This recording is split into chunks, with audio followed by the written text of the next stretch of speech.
হয়ে ক্যাপ্টেনের খোঁজ দরকার বলারও। ট্রফি খাড়া কাটাতে নিলামে কি strategy আরসিবির?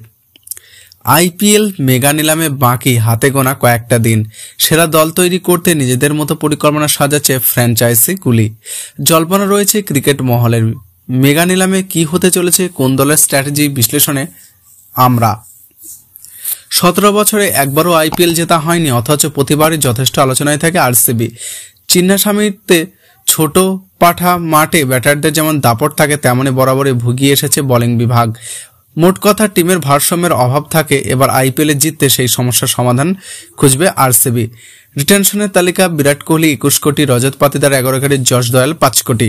Purse: royal Challenger Bengaluru হাতে রয়েছে 83 কোটি টাকা। আরটিএম বেচে 3টে, যা ব্যবহার করা যাবে একজন আনপ্যাক্ট প্লেয়ার এবং 2জন ক্যাপ্ট প্লেয়ার অথবা 3জন ক্যাপ্ট প্লেয়ারের জন্য। প্রয়োজন 83 কোটি টাকা নিয়ে নিলামে যাবে রয়্যাল চ্যালেঞ্জার ব্যাঙ্গালোরে।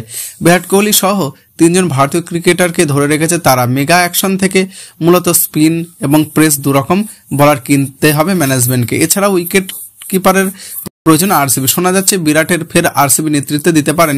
সেই জল্পনা সত্যি হলে একজন অধিনায়ককেও খুঁজতে থাকবে আরসিবি। লক্ষ্য কারা? বিরাট কোহলিকে সামনে রেখেই দল গঠনে নামবে আরসিবি। সবার আগে তাদের প্রয়োজন অধিনায়ক। গতবার ফ্যাক ডুপ্লেসিস ছিলেন, এবার তারা নতুন মুখ চাইবে। সেই তালিকায় সবার আগে আসবে কেএল রাহুলের নাম।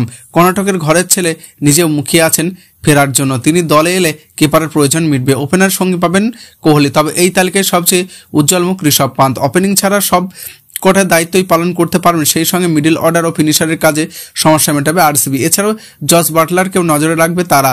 মাঝের সারির জন্য গতবারের উইল জ্যাক্সকে আরটিএফ ব্যবহার করে ফিরিয়ে আনার সুযোগ থাকছে বেঙ্গালুরুর কাছে।